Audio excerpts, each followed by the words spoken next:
Hello, I am Melissa Hebel, and welcome to Delicate Arch.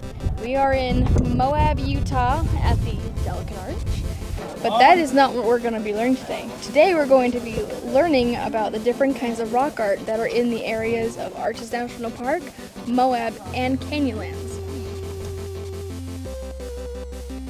So come along with me and we will learn more about the different kinds of rock art. Moab is a small town located in southern Utah in between Arches and Canyonlands National Park.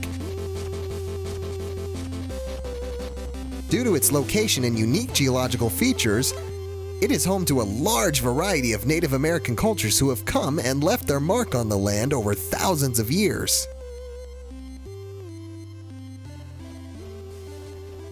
Here we are here at the birthing scene, which happens to be one of the most popular places of petroglyphs in southern Utah.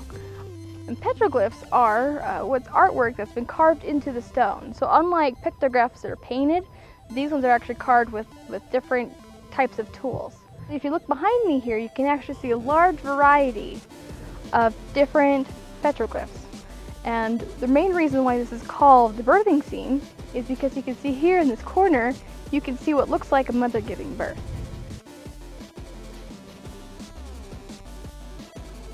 But one of the really cool things about this rock is it just has so much history in here. You have different time periods of different cultures putting their artwork here on this boulder. Petroglyphs at this site come from the artwork of multiple cultures, beginning at the early Archaic period, the Fremont culture, ancient Pueblones, and Utes.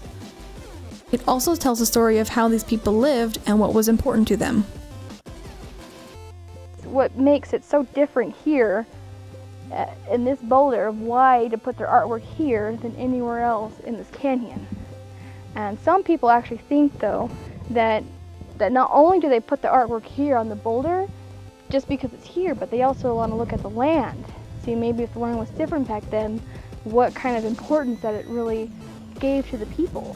Most petroglyphs you see in these areas are not hard to find. Much of them are located off the side of the Colorado River, which would suggest that the river played a large role in their lives. Petroglyphs are made by using stone chisels and various hammer stones.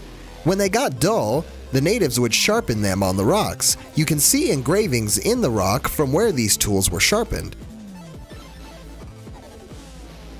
However, it is extremely difficult to know the exact age of a petroglyph. Ways to help date would be to look and see what is in the art. For example, if you see objects such as bows and arrows, then that could place it around the time of when these weapons were introduced. If you see horses or even people riding horses, then that would have been after these animals were brought to the land by the Spanish in the 1500s.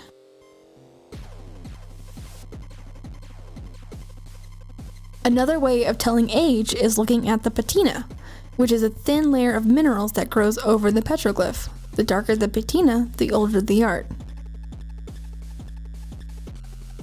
This site is called the Courthouse Wash Rock Art.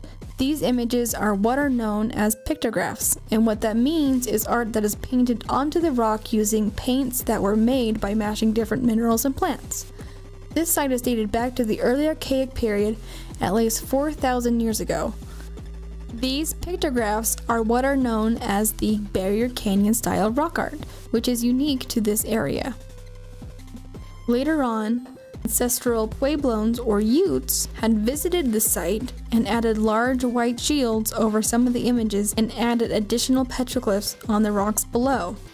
Unfortunately, in 1980, this historic site was vandalized, destroying the art and losing much of the bright colors that were once there. In 1906, a law went into effect to help protect these sites and other archaeological sites in the United States from being destroyed or looted for commercial use. Since then, 2 more laws were made to help reinforce its protection in 1979 and in 1990. However, these sacred sites are still being destroyed to this day. By visiting these sites and leaving nothing but a footprint, it shows respect to the Native American culture and their ancestors and helps preserve them for our future generations to come.